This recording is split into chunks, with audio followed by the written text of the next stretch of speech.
Hi friends, এই দেখুন আজকে একটা সম্পূর্ণ হলে অন্যরকম একটা ভিডিও আনলাম। এই দেখুন শীতের সব রকম আনাজ দিয়ে একটা চচ্চড়ি বানাবো। এই দেখুন বেগুন কী কী দিয়েছি দেখুন, শিম দিয়েছি। এই চচ্চড়িটা খেতে এত ভালো লাগে শীতকালে। আর এই যে মূলো, আলু, শিম,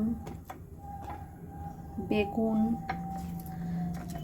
তারপর হচ্ছে এতে যত আনাজ দিতে পারবেন সবই ভালো। এই যে গাজর, কড়াইশুঁটিও দিয়েছি, কয়েকটা কড়াইশুঁটিও দিয়েছি। এই যে কড়াইশুঁটি, তারপর হচ্ছে দেখুন এই যে কপির ডাঁটা, কপির যে ডাঁটাগুলো থাকে না, ভিতরের নরম নরম ডাঁটাগুলো, তারপর কপির পাতার সাথে যে ডাঁটাগুলো থাকে সেগুলো, এই যে নরম যে কচি ডাঁটাগুলো থাকে সেগুলো দিয়েছি। দেখুন এই দেখুন এই ডাঁটা আর নতুন আলু, একদম নতুন আলু, সবে নতুন নতুন আলুগুলো যেগুলো উঠেছে এখন, সেই আলু দিয়ে চচ্চড়ি বানাবো। আর দেখুন শীতকালের আনাজ, কাঁচা লঙ্কাটা এখন কি সুন্দর সতেজ, একদম বাজার থেকে এনেছে। তো এই চচ্চড়িটা কীভাবে আপনারাও বানাতে পারেন, খুব ভালো লাগে খেতে।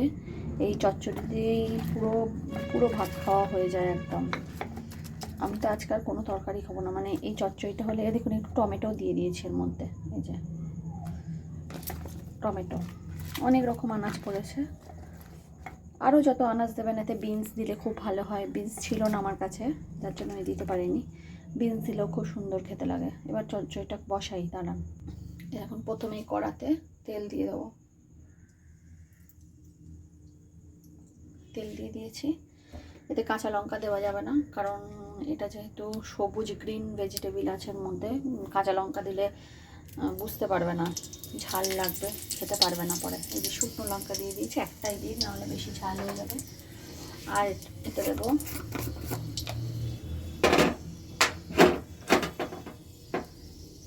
পাঁচফোড়ন দিয়ে দিলাম।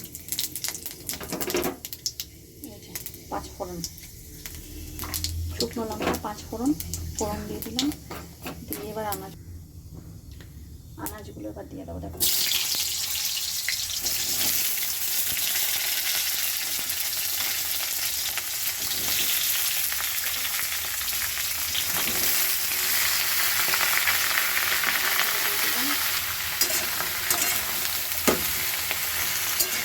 একটু ভাজা ভাজা করে দেবো আনাজটা।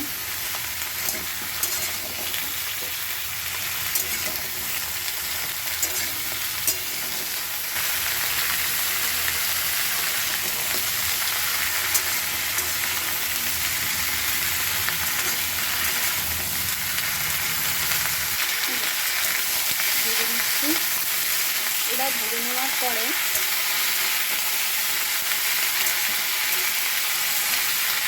এর মধ্যে দিয়ে দেবো নুন, আন্দাজ মতো নুন দিয়ে দেবো।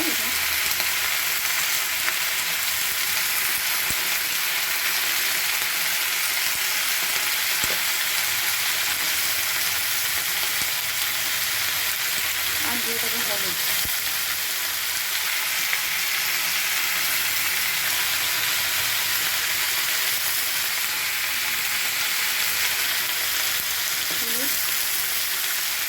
জিরে জিরে দেবেন, একটু জিরে জিরে ভেঙে করে দিলাম অল্প করে।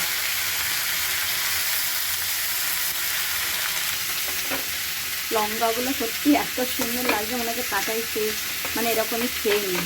এবার খেলে আর বাঁচতে হবে না আমাকে। একটু একটু আদা লঙ্কা বাটা আছে একসাথে, দিয়ে দিলাম। একটু আদা লঙ্কা ফোড়ন দিয়েছি, আর আদা লঙ্কা বাটা দেবো না।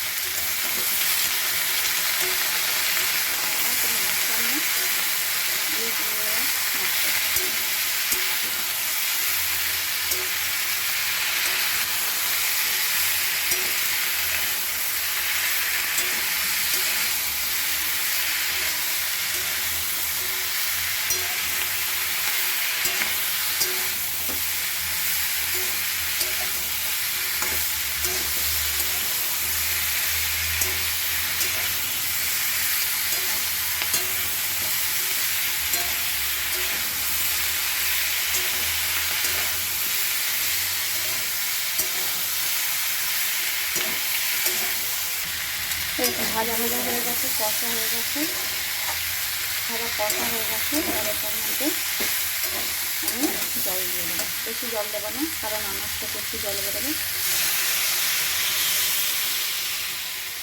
অল্প করে জল দেবো, আনাজগুলো সেদ্ধ হবে তো।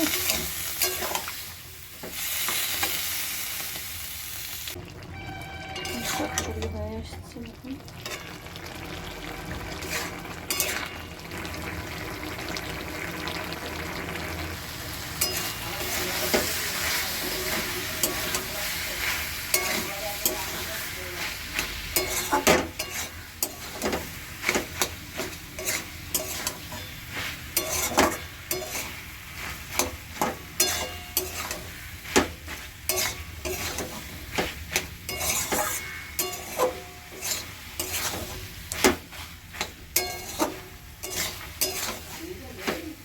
হ্যাঁ, ওই জন্য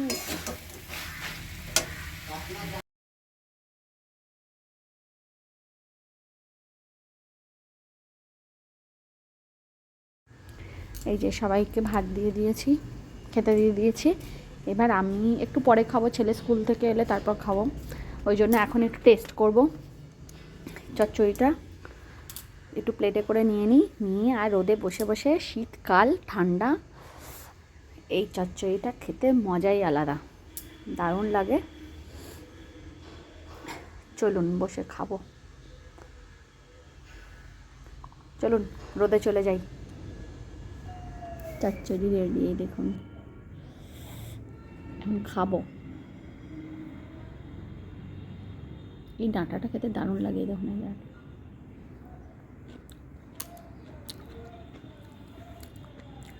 আপনারাও বানিয়ে খাবেন এরকম চচ্চড়ি, দারুণ লাগে।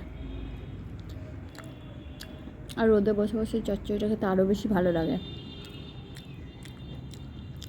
শীতকালে স্পেশাল চচ্চড়ি। আমি তো শুধুই খেয়ে নিই। চলুন এখানে ভিডিওটা শেষ করছি। আপনারা সবাই ভালো থাকবেন, সুস্থ থাকবেন। আমার ভিডিও যদি ভালো লাগে সাবস্ক্রাইব করে দেবেন ভিডিওটা। নমস্কার।